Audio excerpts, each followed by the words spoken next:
and try to make our economy or make our country productive again, where we can have good, thriving jobs that make it easy to pay back student loans. And in order to do that, I think we need to understand where jobs are created.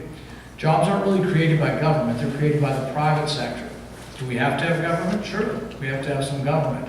But it has to be a balance, and you have to decide how much government you want, and you have to decide, are you going to pay for it and how we're going to pay for it. I think government's grown too large and too invasive in all of our affairs. And as it's grown too large, we have a government that now sometimes doesn't pay attention to our civil liberties or to our individual rights. We have a government now where 48 federal agencies have SWAT teams. I'm not making this up. 48 federal agencies with SWAT teams. The Department of Education has a SWAT team. So be careful about not paying your student loans on time. There have actually been pictures of the Department of Education handcuffing people for not paying their loans. There was one picture where they handcuffed the wrong person. That person didn't even have loans. But the bottom line is, does your government really need to have a SWAT team? Does the Department of Education need to have a SWAT team? You can understand the FBI, the police, but the Department of Agriculture, that's getting a little bit out there. When we look and say, why does government spend so much money, we have to understand that government's not really working very well. There are 12 departments of government. We're supposed to do 12 appropriation bills. What do we do instead? We do none of that. We stick them all together in one bill.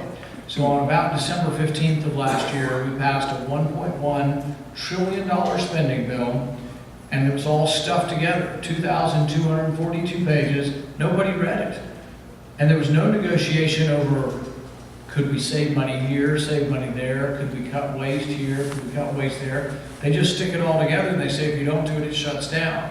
So you're given this sort of polarity to Congress and the presidents to execute that. One of the founding fathers, the philosophers they looked to, was Montesquieu. And Montesquieu said that when the executive begins to legislate, that a form of tyranny will ensue.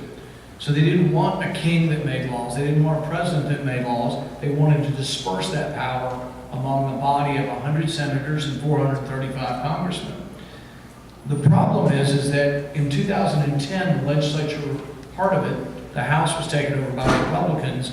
President Obama was unhappy, and so President Obama said, I've got my pen and I've got my phone, and I'll jolly well do what I want.